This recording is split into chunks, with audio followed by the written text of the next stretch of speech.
مولانا رضا ثاقب مصطفی صاحب کے آڈیو بیانات کے لیے ثاقب پروڈکشن کو سبسکرائب کریں۔ جزاک اللہ۔ اور ایک حدیث کے اندر آتا ہے کہ جو شخص شب قدر کو 2 رکعت نوافل اس طرح ادا کرے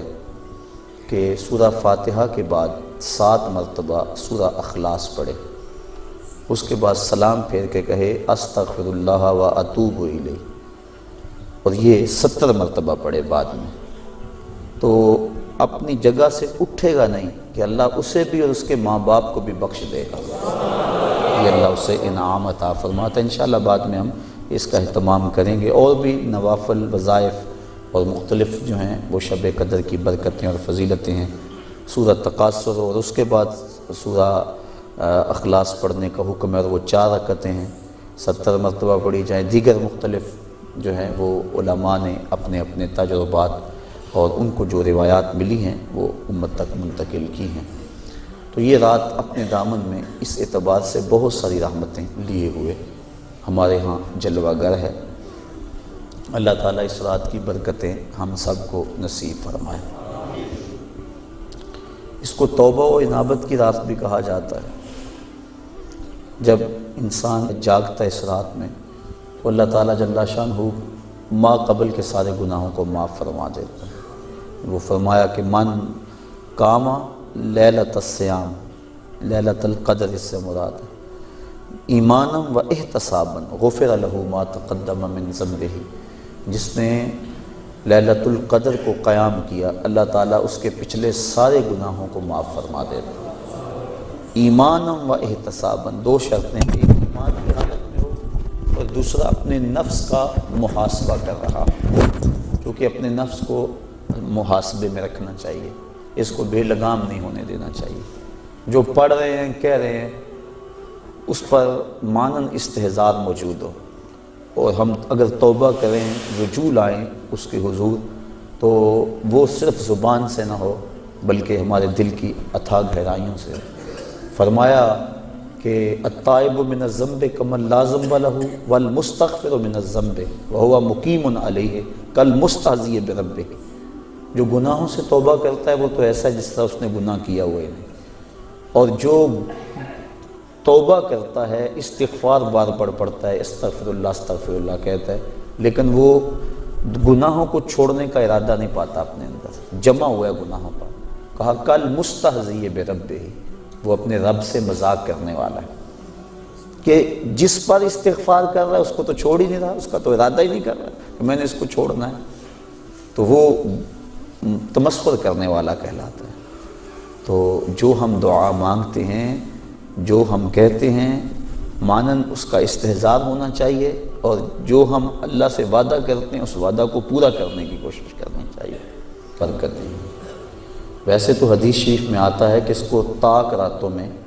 آخری عشرے کی طاق راتوں میں تلاش کرو، لیکن حضرت ابی بن کعب رضی اللہ تعالیٰ عنہ قسم کھایا کرتے تھے کہ مجھ سے قسم لے لو کہ شب قدر جو ہے وہ 27ویں کی رات ہے۔ حضرت بایزید بسطامی فرماتے ہیں میں زندگی میں 2 مرتبہ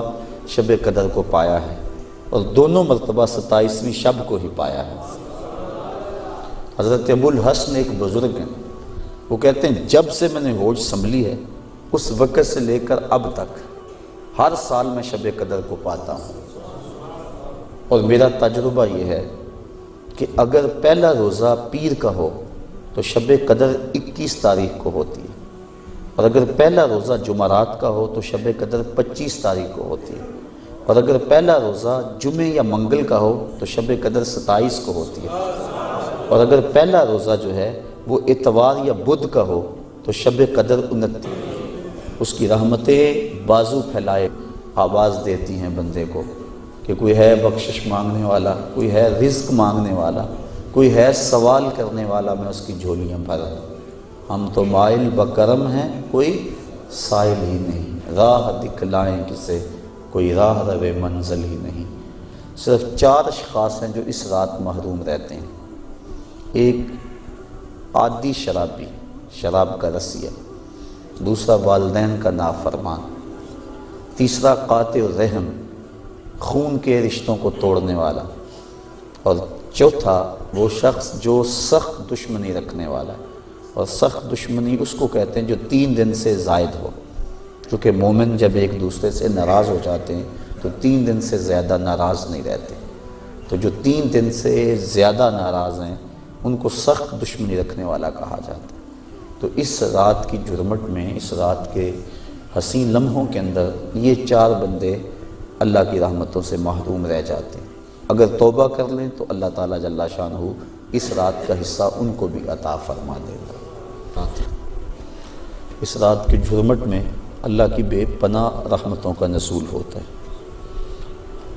اتنی رحمتیں اترتی۔ امام قویری لکھتے ہیں کہ روئے زمین کے تمام مسلمانوں میں ان رحمتوں کو تقسیم کر دیا جاتا، رحمتیں پھر بھی بچ جاتی ہیں۔ جتنی فرشتے لے کر رحمتیں آتے ہیں، وہ رحمتیں سب کو دینے کے باوجود بھی رحمتیں بچ جاتی ہیں۔ پھر وہ رحمتیں دارالحرب میں رہنے والے کافروں میں بانٹی جاتی ہیں، اور جس کافر کو اس رحمت سے حصہ ملتا ہے اللہ اسے اسلام عطا فرما دیتا ہے۔ یہ جو آپ آئے دن سنتے رہتے ہیں کہ فلاں عیسائی مسلمان ہو گیا، فلاں ہندو مسلمان ہو گیا، تو امام قویری آپ لکھتے ہیں، آپ فرماتے ہیں یہ شب قدر کو آنے والی رحمتیں ہوتی ہیں، مسلمانوں کی جھولیاں بھر دی جاتی ہیں، اور پھر اس کے بعد جب رحمتیں بچ جاتی ہیں تو وہ دارالحرب کے اندر رہنے والے کفار کو بانٹ دی جاتی ہیں، اور انہیں اللہ پھر بعد میں ایمان عطا فرما دیتا ہے۔ اور ایک روایت کے لفظ اس طرح ہے کہ پھر وہ رحمتیں چھوٹے بچوں میں بانٹ دی جاتی ہیں۔ اللہ کی رحمتیں کتنی عمیم ہیں اور اس کی رحمتیں کتنی وسیع ہیں۔ اللہ تعالیٰ کے محبوب علیہ السلام نے اللہ کی بارگاہ میں یہ عرض کی تھی کہ مالک، میں اب اپنی امت کو تیرا سلام پہنچاتا ہوں، تیری جانب سے جو سلامتیاں وصول کرتا ہوں وہ اپنی امت کو میں دیتا ہوں، تو جب میں چلا جاؤں گا تو تیری طرف سے اترنے والی سلامتیوں کو اور سلام کو میری امت تک کون پہنچائے گا؟ تو اللہ تعالیٰ نے سورۃ القدر نازل کی، اس میں فرمایا سلام محبوب فکر نہ کر، فرشتوں کی ڈیوٹی لگا دی ہے، وہ قیامت تک تیری امت پر سلامتیاں نازل کرتے رہیں۔ تو اس رات کے جرمٹ میں بے پناہ